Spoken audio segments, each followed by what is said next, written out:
की जादुई शक्ति। कौशल्या ने एक रात सपना देखा।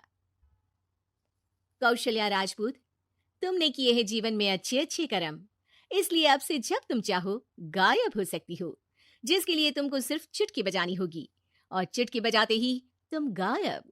बस एक बात का ध्यान रखना, जहां तुमने कोई गलत काम किया तुमसे ये शक्ति वापस ले ली जाएगी। कौशल्या की नींद टूट जाती है। ये कैसा सपना था? गायब हो जाऊंगी मतलब? हे भगवान, कंबल ओढ़ के सो जाती हूँ, सपना कंबल के अंदर नहीं घुस पाएगा। कौशल्या डर के मारे कंबल ओढ़ के सो जाती है। सुबह कौशल्या मंदिर जाने लगती है। अरे बहू, जल्दी चल, भिखारियों को खाना भी तो खिलाना है। हाँ माँ जी, अभी आई। आज तो खीर और पूरी बने हैं, सब खुश हो जाएंगे। दोनों सास बहू कार से खाने का सामान लेकर मंदिर पहुंचते हैं और भगवान की आराधना के बाद मंदिर के बाहर बैठी भिखारियों को खाना खिलाने लगते हैं। दीदी, आप हर हफ्ते आते हो, इतना सारा करते हो हम लोगों के लिए। मैं आपके लिए रोज अलग से दुआ मांगता हूँ। ये तो फर्ज है हमारा। दीदी, थोड़ी पैसों की मदद हो जाती तो अच्छा होता। बड़े चौराहे पे मेरी बीवी भीख मांगती है, उसका इलाज करवाना है, 100-200 रुपए लग जाएंगे। कौशल्या उसी वक्त भिखारी को 500 का नोट दे देती है और दोनों सास बहू वहां से लौटने लगती हैं। तभी कौशल्या को कोई शंका होती है। अब बहू रुक, तो मैं अभी आई। कौशल्या वापस वहीं जाती है तो देखती है कि भिखारी वहां है ही नहीं। कौशल्या को रात का सपना याद आता है। वो चुटकी बजा के गायब हो जाती है और सीधे भिखारी के पास पहुंचती है, पर भिखारी को वो दिखाई नहीं देती। कौशल्या देखती है कि भिखारी उन पैसों से शराब खरीद रहा है और कौशल्या उसे वहीं एक चाटा मारती है। अरे कौन है बे? एक और चाटा पड़ता है। अरे कौन है? कौन है? हिम्मत है तो सामने आओ।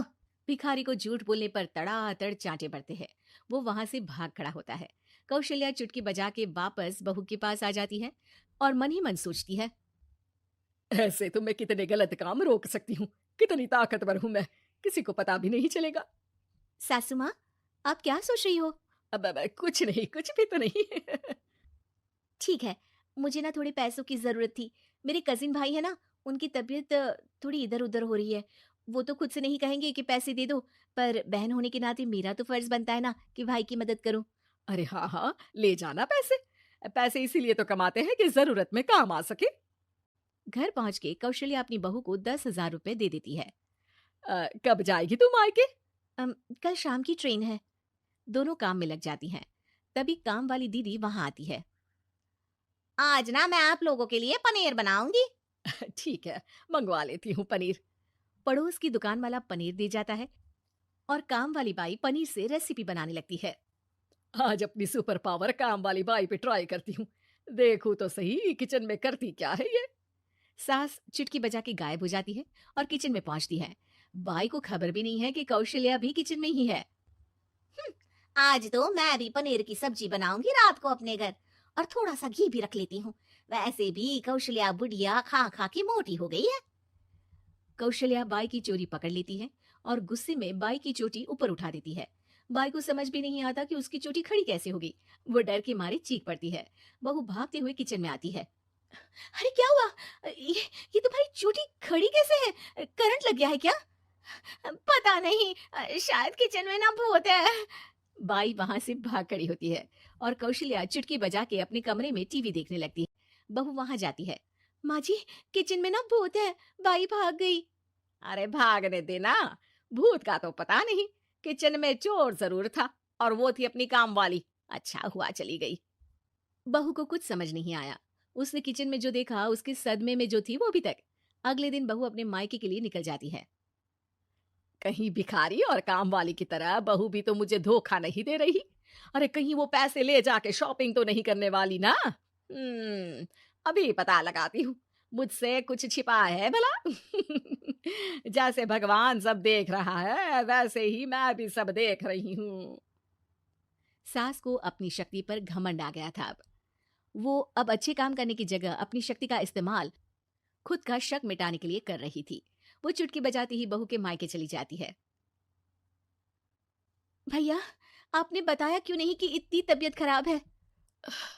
अरे तेरी सास बूढ़ी हो गई है, इतना भला काम करती है, उनकी मदद कौन करता है? यहाँ तो और भी लोग हैं ना। भैया, मेरे पास कुछ पैसे हैं, आप दूसरे डॉक्टर को दिखा दीजिए ना। अरे मुझे लगता है कि मेरा टाइम आ गया है, मुझे जाना होगा। कमरे में भाई की आत्मा को लेने यमदूत आ चुके थे। कौशल्या भले ही किसी को नहीं दिख रही थी, पर यमदूत ने उसे देख लिया। यही आत्मा है शायद, परछाई दिख रही है, पहले ही तैयार खड़ी है। अरे आप कौन हो? यमराज का नाम सुना है? हैं? आप यमराज हो क्या? नहीं, हम उनके यहाँ जॉब करते हैं, आत्मा उठा के ले जाते हैं डिलीवरी वाले। चलो अब, तुम्हारा टाइम पूरा हो गया। अरे आप शायद ना वो बिस्तर पर पड़े आदमी की आत्मा को लेने आए हो। मैं तो बस यहाँ देखने आई थी कि मेरी बहू कहीं मुझसे पैसे लेकर शॉपिंग करने तो नहीं चली गई ना। मतलब तुम्हारे पास शक्ति है गायब होने वाली? हाँ, तुम ऐसे तुच्छ काम में उपयोग कर रही हो ऐसी दिव्य शक्ति का। अब तो तुमको ही लेके जाऊंगा। अरे नहीं नहीं, कल मुझे किटी पार्टी में भी तो जाना है। अब नरक में ही करना किटी पार्टी। नहीं नहीं नहीं। 3 बार नहीं क्यों बोल रही हो? टीवी सीरियल चल रहा है क्या एकता कपूर का? अरे प्लीज मुझे जाने दो। आप तो उस बीमार आदमी की आत्मा को लेने आए थे ना। गलत डिलीवरी करोगे तो यमराज डांटेगा ना। बात तो सही कर रही हो, पर हमको उस पे दया आ गई। अभी उसकी उम्र ही क्या है, पर कुछ तो लेके जाना पड़ेगा ना। एक काम करो, अपनी शक्ति दे दो, गायब होने वाली हैं। अरे क्यों? तुम पृथ्वीलोक का भ्रष्टाचार रोक सकती थी, चोरी रोक सकती थी, अरे कोरोना रोक सकती थी, पर तुमने अपनी बहू की जासूसी करना शुरू कर दिया। अरे लेकिन किंतु परंतु। यमदूत सास की शक्ति लेके वापस चले जाते हैं। कौशल्या की परछाई हवा से नीचे गिरती है और जमीन पे आते आते कौशल्या का शरीर सामने आ जाता है। अरे लग गई, कितने ऊपर से फेंका। माँ जी, आप यहाँ ऊपर से कैसे गिरी? अरे समधन जी, आप अचानक कमरे में। सब घबरा जाते हैं। सास बहू को सारी बात बता देती है। ये लो आपके 10,000 रुपये। आपको मुझ पे इतना भी भरोसा नहीं है? अरे बहन, मुझे दर्द नहीं हो रहा है अब, अचानक से सब अच्छा होने लगा है। अरे तो फिर बिस्तर से उठ जाओ और मुझे लेटने दो, गिरी हूँ ऊपर से तो पूरा बदन दुख रहा है। भाई को तो यमदूत ठीक करके जाते हैं, पर कौशल्या देवी दर्द के मारे बिस्तर पर आ जाती हैं।